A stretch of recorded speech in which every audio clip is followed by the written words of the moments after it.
every year. I think the teens have been doing this for us for about 8 years. And every year they do it, the thing that strikes me as they read this incredible story is the chaos of this and that. You know, in the past when we read it, we would just stand there and read. But with the movement and all the coming and going and the back and the forth, reminds me that this was a real life story. And it was chaotic.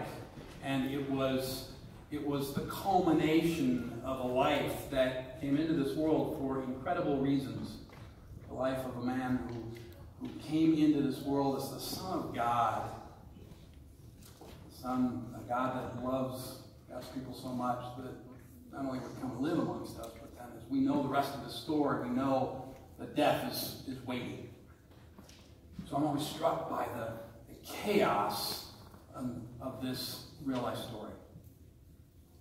And to get to this point, we have done a lot of work. We have spent the last 5.5 weeks and the several weeks before that as when we celebrated the birth of Christ and we lived through the season of Epiphany. We have done a lot of work, a lot of preparation. And this morning we've kind of culminated all of that with a lot of Scripture. And when we started off the morning with that incredible reading of Jesus coming into Jerusalem in the Gospel of Luke, right? And the people, we're told how the people gathered. And actually, we raised palms, but if we only had the story of Luke, we would probably call this Cloak Sunday.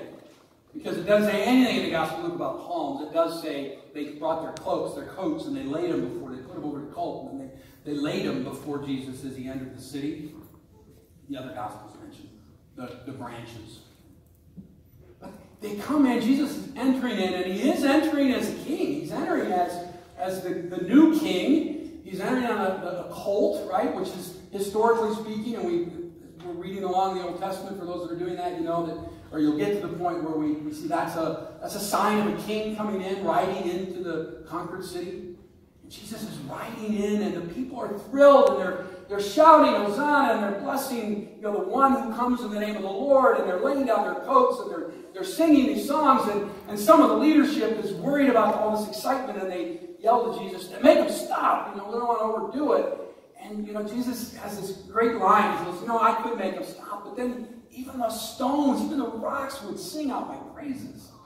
I mean, you just got to smile when you hear that. I mean, all of creation is excited. We read that.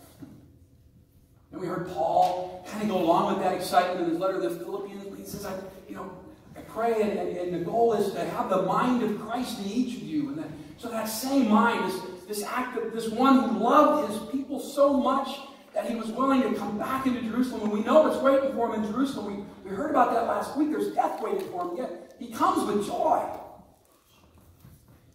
And then on this day, we quickly change, don't we? We go from this exciting occurrence and this wonderful story that just wants to make you smile to the rest of the story.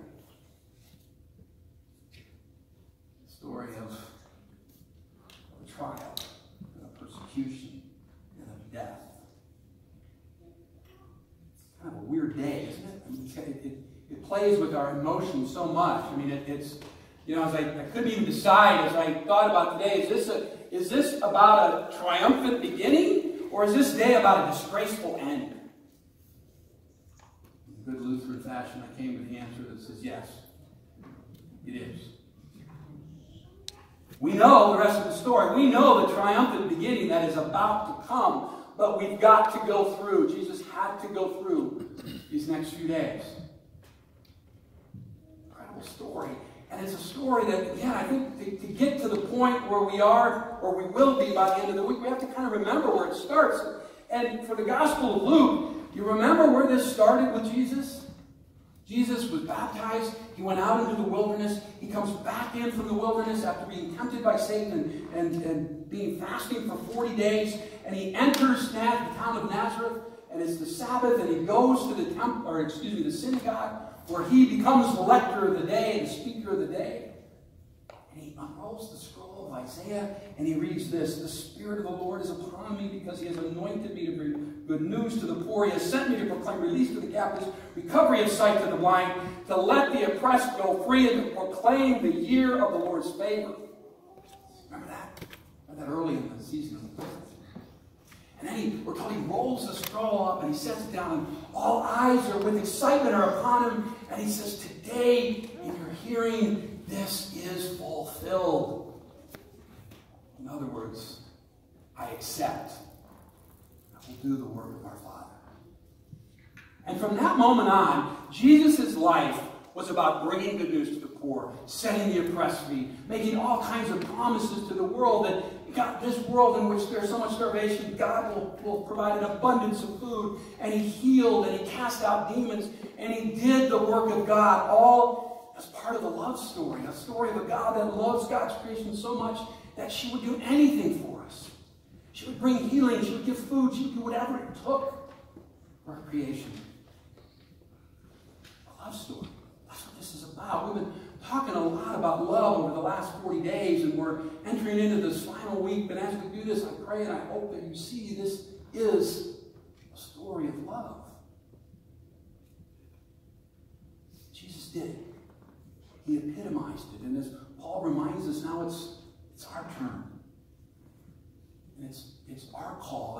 And in all of those stories we've read today, up till now and through today, there is one common theme. And that theme is God calling you and I, God's people, to accept God's love. When we do that, we're called to make the next step. Put that love into action. Realize that we have been gifted with the gift of the Holy Spirit too, to go into the world and bring good news to the poor and set the oppressed free and do all of those things to bring about justice in a broken world. That's what all this is leading up to. And that's where we come today. You see, today is that for me, is a typical reminder of what it's really going to be like for all of us if we agree and we accept this love that's being offered to us, to go into the world and share that love. It's the epitome. I mean, there will be many days if we accept this call and go into the world to do the work of Christ, to be the hands and feet of Christ, the hand and feet of Christ. There are going to be many days when people will praise us and sing our praises and say, thanks be to God, and we're so glad the church is here and we need you. And then, quite honestly, more days than not, we're going to be persecuted for it. We're going to be scolded for it. We're going to be cast out for it. We're going to be called names for it. Why? Because we're going to want to turn the world upside down. You see, to set the oppressed free means someone's going to lose. There are many Pilates in this world. There are many Caiaphases in this world. There are many leaders in this world who don't want the will of God to come about. They don't want the oppressed free. They need the poor. They need those who are being treated unjustly, because they need that so that they can have their power and their wealth. And we will be condemned for it, just as Jesus was. But like Jesus, we're called this week in particular to remember the end of the story. To remember that while Jesus was on that cross being killed because he followed the will of God, he said, forgive them, for they know not what they do. We're challenged in those words to go into the world and do the same. To forgive and to love as he loved those who were killing him. That's what today is all about. About being willing to enter into this holiest of weeks. And being willing to open our hearts and our minds to the ways of Jesus Christ. And as Paul challenged the Philippians, to have the mind of Christ in this world. So that's my hope, my prayer today, that you can do that, that each of us can do that. And I invite you not to jump from today to Easter. I invite you to spend time this week contemplating this story. I invite you to come back on Maundy Thursday and celebrate some incredible gifts of love. Remember, on Maundy Thursday, we will celebrate the command to go and love as Jesus has loved us.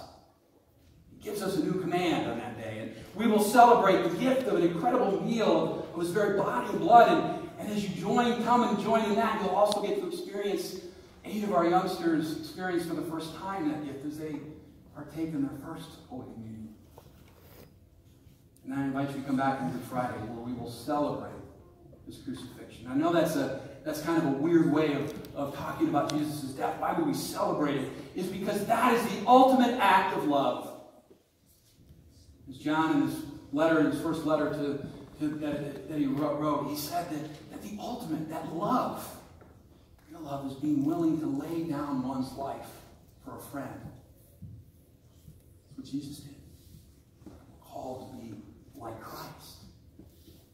Come and experience that and celebrate that we have a God that loves us so much. He was willing to place himself upon a cross for you and I and all of the world.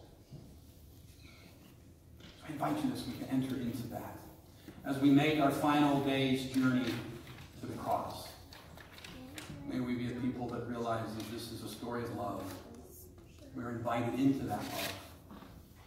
And we are invited to bring that love to the world. Amen.